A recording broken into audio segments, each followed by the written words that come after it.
विधानसभा निवडणुकांनंतर विरोधकांकडून आता ईव्हीएमवर शंका उपस्थित केली जाते आणि याच पार्श्वभूमीवर ईव्हीएमवर आक्षेप घेणाऱ्या विरोधकांना मुख्यमंत्री देवेंद्र फडणवीसांनी उत्तर दिलं। व्हीव्हीपॅट म्हणजे मतपत्रिकाच आहे असं फडणवीसांनी म्हटलंय, तर ईव्हीएम विरोधी याचिकेसाठी नेमलेल्या प्राचा महमूद यांच्यावर देखील सवाल उपस्थित करत फडणवीसांनी विरोधकांना सवाल उपस्थित केलाय। ठेवा, या देशामध्ये 2012 पर्यंतच ईव्हीएम होतं।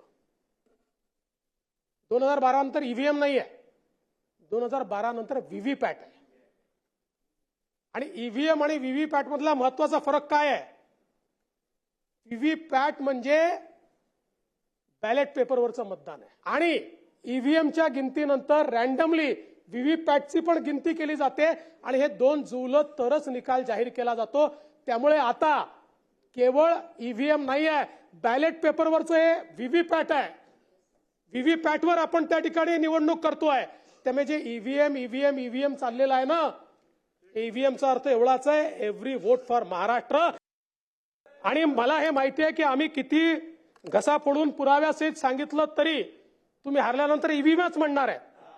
पण ते म्हणण्याकरता वकील तरी चांगला आणा, देशभक्त वकील आणा, राष्ट्रभक्त वकील आणा।